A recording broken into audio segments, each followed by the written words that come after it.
the dream that started all. The season opens with a dark, cinematic dream sequence. Percy wanders through a cavern overgrown with massive vines, hearing Grover's voice crying for help.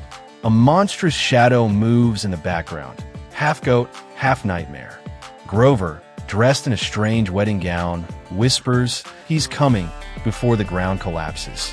Percy wakes up, heart racing, knowing it's more than just a dream. It's an iris message from Grover. A terrifying first day back, trying to adjust to mortal life after last summer's adventure. Percy begins his first day at a new school in New York. He's attacked during gym class by two towering cheerleaders, actually Laestrygonian giants in disguise. They hurl flaming cannonballs across the gym, causing chaos.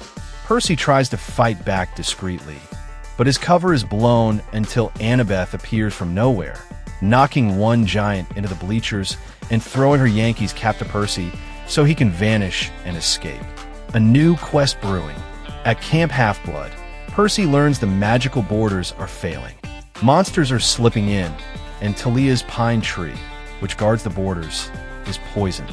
The centaur Chiron is accused of treachery and banished. Percy feels the weight of guilt, thinking this attack might be connected to Luke. Enter the new rival. Clarisse LaRue, the fierce daughter of Ares, steps into the spotlight. The Oracle chooses her for the quest to retrieve the Golden Fleece, the only thing that can heal Talia's tree. Clarisse mocks Percy for thinking he could do a better job. Tensions rise, setting up a rivalry throughout the season. The Sea of Monsters. Annabeth explains the Golden Fleece's location.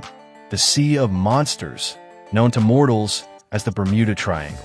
The region is crawling with ancient Greek sea creatures and warped magic. Percy vows to go there, officially or not. Unexpected shipmates. Percy's attempt to sneak out of camp is interrupted when he runs into Tyson, a homeless teen who can see through the mist. Tyson follows Percy and Annabeth onto a mortal cruise ship they're using to travel.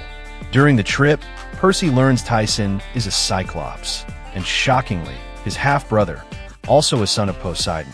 A Cyclops problem. Annabeth reacts badly to Tyson's presence, her distrust of Cyclopes stemming from a traumatic childhood incident. This creates a rift between her and Percy. Meanwhile, Tyson proves himself clumsy but strong, helping them fend off a small group of sea drakes. Monster Cruise. The cruise turns deadly when they're attacked by a swarm of Stimphalian birds, man-eating metallic creatures that dive-bomb the ship. Percy uses a clever trick, setting off loud music from the ship's speakers to drive them off. But in doing so, they expose themselves to mortal passengers, forcing them to escape in a lifeboat. Grover's disguise. Through a dream, Percy discovers Grover's predicament. He's trapped in the lair of Polyphemus, a massive Cyclops, who believes Grover is a female Cyclops bride. Grover is keeping up the disguise to avoid being eaten, but time is running out. The return of Luke. Luke Castellan reappears with a crew of half-blood traders aboard a sleek magical ship, the Princess Andromeda. He tempts Percy to join his side, warning that the gods can't be trusted. When Percy refuses, Luke attacks, resulting in a brutal cliffside sword fight. Tyson intervenes at the last moment, saving Percy's life. Siren Song. On a brief stop at a rocky island, Annabeth is lured toward the sound of the siren song. She nearly drowns trying to reach them, revealing her deepest desire, to rebuild Olympus according to her vision. Percy rescues her, shaken by seeing her so vulnerable. Navigating the whirlpool. To reach Polyphemus' island, they must pass between Charybdis and Scylla. Tyson sacrifices himself to save Percy and Annabeth, taking the brunt of an attack that sends him into the whirlpool. Percy is devastated, thinking Tyson is gone for good. Island of Illusions. Shipwrecked on a tropical island, Percy and Annabeth meet Circe, who runs a spa for weary travelers. It's a trap. Circe turns Percy into a guinea pig. Annabeth tricks Circe by swapping her own magic items for the antidote, restoring Percy before they escape in a stolen ship. Reunited in peril, Tyson miraculously returns, riding a hippocampus. He reveals he was rescued by sea spirits loyal to Poseidon.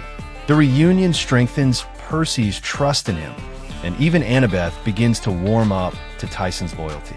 Polyphemus's lair. The group finally reaches Polyphemus's island. Grover is still disguised, buying them precious minutes before the monster catches on. The lair is full of skeletal remains and massive piles of treasure. The battle for the fleece. Clarisse arrives unexpectedly, leading her own crew into the fight. The battle with Polyphemus is fierce. Percy summons towering waves to knock the giant down, while Tyson hurls boulders. Annabeth lands the final blow that frees Grover. Tyson grabs the Golden Fleece just before Polyphemus can crush him. Escape from the island. On their return, Luke ambushes them again. He tries to take the fleece, but a desperate counterattack by Tyson and Percy forces him to retreat. The encounter reveals Luke's possession of an ancient coffin-like chest that he claims will change the world. A hero's choice. Percy gives the fleece to Clarisse, telling her she deserves to be the one to save the camp since the quest was originally hers. Clarisse races back with it while Percy, Annabeth, Grover, and Tyson fend off pursuing monsters. The fleece works too well. At Camp Half-Blood, the fleece heals Talia's tree instantly, but the magic is so strong it revives Talia herself, daughter of Zeus, from her preserved state. Her return shocks everyone, especially Percy, who realizes she is now another potential candidate for the Great Prophecy. The prophecy looms. The season closes with the Oracle repeating the Great Prophecy, warning that one child of the Big Three will decide Olympus's fate.